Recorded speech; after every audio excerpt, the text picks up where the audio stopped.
આજે સવારમાં મેં સૌથી પહેલાં ગોઠિયા લઈ લીધા. લઈને બધા ગોઠિયા બહાર નાખી દીધા, કેમ કે આજે તો ઘણા બધા ચકલીઓ આવી ગઈ હતી. પછી હું થઈ ગઈ તૈયાર, કેમ કે આજે જવાનું છે અમારે બહાર. ક્યાં જવાનું છે તમને પછી જ ખબર પડશે. મમ્મી પણ તૈયાર થઈ ગયા છે શ્રીદેવી જેવા, અને આજે આ સાહેબ પણ તૈયાર થઈને એવા લાગે છે શાહરુખ ખાન છે. પછી પાછળ તો અમિતાભ બચ્ચન બેઠા છે જુઓ, અને મમ્મી તો એવા દોડીને જાય છે કે જેમ કે ખાવાનું બધું પતી જશે. તો ફટાફટ અમે બધા લેડીઝોની મુલાકાત કરી.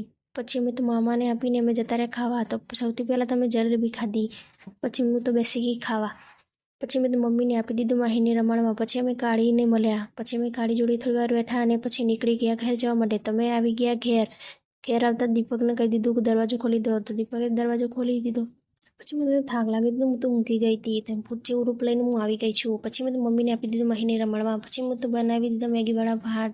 પછી મેં તો બનાવી દીધું ડુંગળી બટાકાનું શાક અને બનાવી લીધી ભાખરીને. દીપક તો બેસી ગયા છે ખાવા. જો તમને મિની બ્લોગ સારો લાગે